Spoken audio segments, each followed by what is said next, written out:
নমস্কার বন্ধু, আমি অভিষেক। আপনারা দেখছেন অরিক পারফিউম গ্যালারির অফিসিয়াল ইউটিউব চ্যানেল। আজকে আপনাদেরকে যে বিষয়টা নিয়ে আমি আলোচনা করব সেটা হয়তো একটু বোরিং লাগতে পারে। সাবজেক্টটা বলার আগে ছোট্ট একটু ঘটনা বলে দিই। আমার খুব পরিচিত একজন খুব কাছের দাদা, খুবই রেসপেক্টেড পার্সন আমার, তার মিস্টার দেবাশিস ব্যানার্জি। কালকে ওনার সঙ্গে আলোচনা হচ্ছিল একটা টপিক নিয়ে। উনি আমাকে জিজ্ঞেস করছিলেন যে আচ্ছা, আমি তো পারফিউম বানাচ্ছি, তো সেটা কি অর্গানিক বেস কিছু করছি কি না, এটা নিয়ে। তো আজকের ডেটে দেখুন, এই টপিকটা যদি আমি বলতে চাই যে আমি কি অর্গানিক বেস করছি কি করছি না, এটা বলার আগে আমাদের সবার প্রথমে যেটা জানা দরকার যে পারফিউমের ইভলিউশন হিস্ট্রিটা কি। সেটা যদি আমরা জানতে পারি, সেটা যদি আমরা বুঝতে পারি, তাহলে আমরা বুঝতে পারবো যে অর্গানিক বেস পারফিউম তার কতটা গুরুত্ব আজকের ডেটে আছে। তো আমাদের ইভলিউশন হিস্ট্রিটা জানতে হবে। এই ঘটনাটা জানলে আমরা বুঝতে পারবো যে কেমিক্যালি বেসড পারফিউম আর অর্গানিক বেসড পারফিউম বা কেমিক্যালি বেসড পারফিউমটা কি স্বাস্থ্যের জন্য খারাপ কি ভালো, এই ডিটেলসটা জানতে গেলে আমাদের ইভলিউশন হিস্ট্রিটা একটু জানতে হবে। তো আসুন শুরু করা যাক। আজ থেকে প্রায় 3000 বছর আগে মিশরের ব্যাবিলনে এই পারফিউমের প্রথম উৎপত্তি।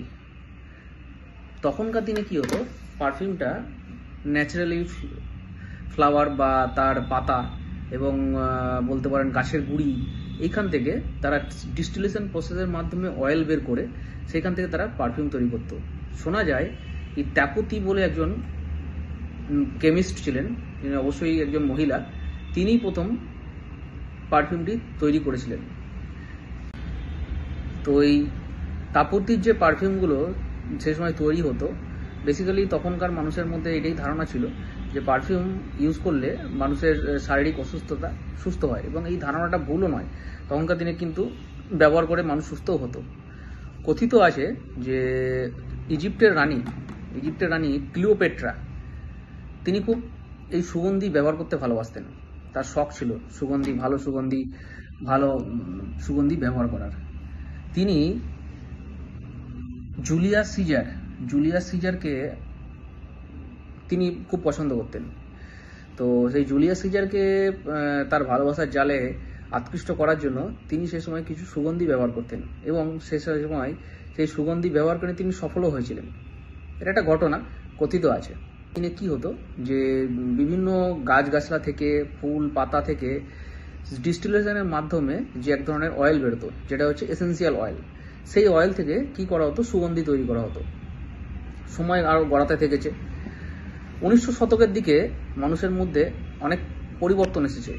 যত দিন গেছে এই সুগন্ধির কিন্তু চাহিদা বাড়তে থেকেছে। এখন একটা জিনিস, এই সুগন্ধির চাহিদা বাড়তে থাকার জন্য কি হয়েছে দেখুন, এই যে ন্যাচারাল যে জিনিসগুলো, ন্যাচারালভাবে যেগুলো আমরা গাছের পাতা, গাছের ছাল, ফুল পাতা থেকে যেগুলো থেকে আমি সংগ্রহ করছি, সেইগুলোর তো উৎসটা লিমিটেড। আর যত দিন গেছে দেখা গেছে এই যে সুগন্ধির চাহিদাটা বাড়তেও থেকেছে। সেই কারণে তখন মানুষের মধ্যে একটা চিন্তাভাবনা এসেছে যে কি করে এই সুগন্ধগুলোকে কেমিক্যালি ল্যাবে মিমিক করা যায়। সেই চিন্তাভাবনা থেকেই এসেন্সিয়াল অয়েল থেকে উৎপত্তি হয়েছে অ্যারোমা কেমিক্যালে। দেখুন, ন্যাচারাল অয়েল বা এসেন্সিয়াল অয়েল থেকে অ্যারোমা কেমিক্যালের যে মানুষের পরিবর্তন, এই চিন্তাভাবনাটা এসেছে, তার কারণও আছে। আজকের ডেটে যদি ধরুন আমরা টিউবরোজ মানে হচ্ছে যেটা বাংলায় বলি রজনীগন্ধা, এই রজনীগন্ধার যদি আমার এসেন্সিয়াল অয়েল আমার দরকার পড়ে, ধরে নিন 1 কেজি, সাপোজ আমার 1 কেজি রজনীগন্ধার এসেন্সিয়াল অয়েল দরকার ন্যাচারাল, সেই 1 কেজি ওই তেলটাকে বের করার জন্য আমার 4 টন রজনীগন্ধার পাতা লাগবে। কল্পনা করতে পারছেন কতটা পরিমাণ আমার ন্যাচারাল প্রকৃতি থেকে ওই রজনীগন্ধা ফুলকে আমাকে ক্ষতি করতে হচ্ছে। ঠিক সেরকমভাবে আমি যদি আমি অরিজিনাল গোলাপের যদি এসেন্সিয়াল অয়েল বা ন্যাচারাল অয়েল আমি চাই, সেক্ষেত্রে আমার গোলাপের পাতা 1 কেজি এসেন্সিয়াল অয়েলের জন্য 1 টন, মিনিমাম 1 টন আমার গোলাপের পাতা লাগবে। তার মানে দেখুন, এই ভাবনা চিন্তাগুলো একটু করুন যে আমার কতটা পরিমাণ প্রাকৃতিক সম্পদের ধ্বংস এখানে হচ্ছে। এটা তো অবশ্যই একটা বড় প্রবলেম।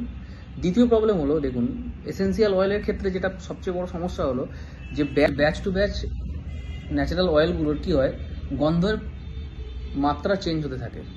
এখন ধরে নিন কোনো একজন পারফিউমার, সে একটা পারফিউমকে ডিজাইন করছে, সেখানে সে ইউজ করছে ধরে নিন রজনীগন্ধা বা টিউবরোজের এসেন্সিয়াল অয়েল।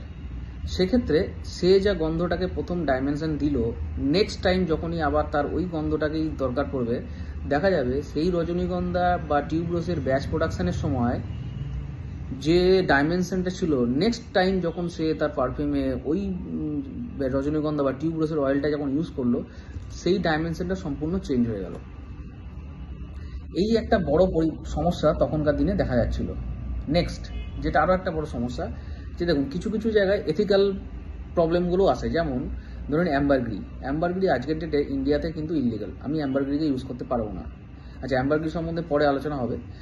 ঠিক সেরকম ডিয়ার মাস্ক, মানে যেটাকে বাংলায় কস্তুরি বলে, সেটাও আজকের ডেটে আমরা কিন্তু ব্যবহার করতে পারি না, কিন্তু এটা কিন্তু খুবই গুরুত্বপূর্ণ একটা পার্ট পারফিউমের।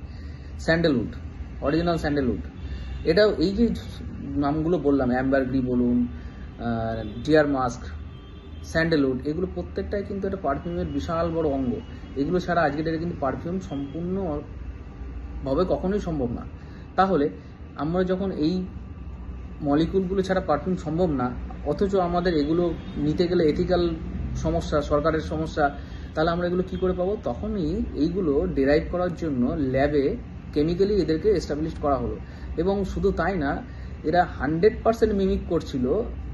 যে কেমিক্যালগুলো তৈরি করা হয়েছিল সেগুলো 100% একই রকমভাবে সেই কেমিক্যালগুলো আবিষ্কার করা হয়েছিল। যেমন ধরে নিন ভায়োলেট লিফ,